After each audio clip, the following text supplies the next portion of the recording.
কলম লিখে ফেলেছে কিয়ামত পর্যন্ত কি কি হবে। অতএব আপনার রিজিক নিয়ে এত টেনশন করার কোনো দরকার নেই।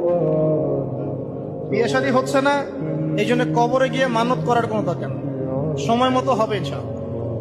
যখন রিজিক তাকদিরে লেখা আছে, সময় মতো ইনশাআল্লাহ হবে। তাকদিরের বাইরে রিজিক পাওয়া যায়।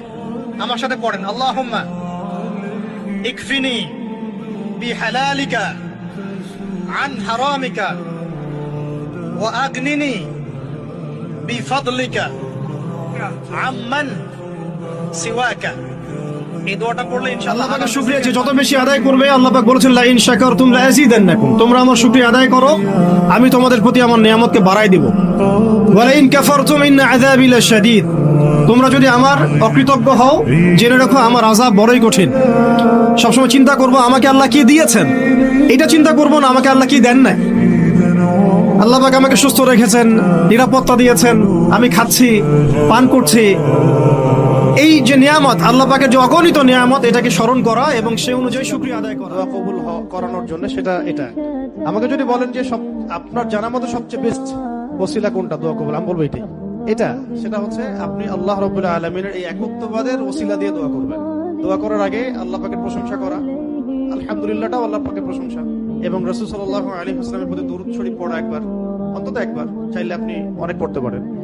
এরপরে যে বিষয়টা আপনি চাচ্ছেন তার আগে বলা, আল্লাহুম্মা ইন্নী আসআলুকা বিআন্নী আশহাদু আন্নাকা আনতাল্লাহ লা ইলাহা ইল্লা আনতাল আহাদ الصمد الذي لم يلد ولم يولد ولم يكن له كفوا احد। এরপরে আপনি দরুদ শরীফ পড়ে দোয়া করার চেষ্টা করবেন। আপনারা জিন্স পরতে পারবেন না, মেয়েদেরকে বলছি, এবং টি শার্ট পরতে পারবেন না। আপনারা ওই যে যা ইচ্ছা তাই ড্রেস পরে বলবেন যে হাজার বছরের সভ্যতা সংস্কৃতি, এসব বাজে কথা চলবে না এখানে।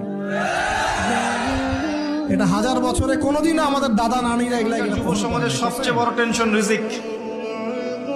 একটা জব, একটা ভালো জব, একটা ভালো ব্যবসা, সে সিকিউরড লাইফ চাচ্ছে। রিজিক নিয়ে চিন্তা করবেন না।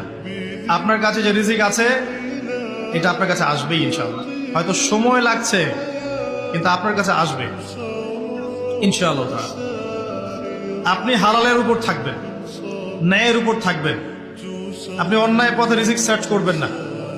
আপনার তাকদিরে যে রিজিক আছে আপনার কাছে আসবে। সবচেয়ে সৌভাগ্যবান ব্যক্তি কারা? সবচেয়ে সৌভাগ্যবান ব্যক্তি কাদেরকে ধরা হতে পারে? অনেক জায়গায় অনেক বর্ণনা আসছে, তবে একটা বর্ণনা আমি বলছি এখানে, যে এক জায়গায় নবী সাল্লাল্লাহু আলাইহি ওয়াসাল্লাম ইশারা দিয়েছেন, ইরশাদ করেছেন যে সবচেয়ে সৌভাগ্যবান তারা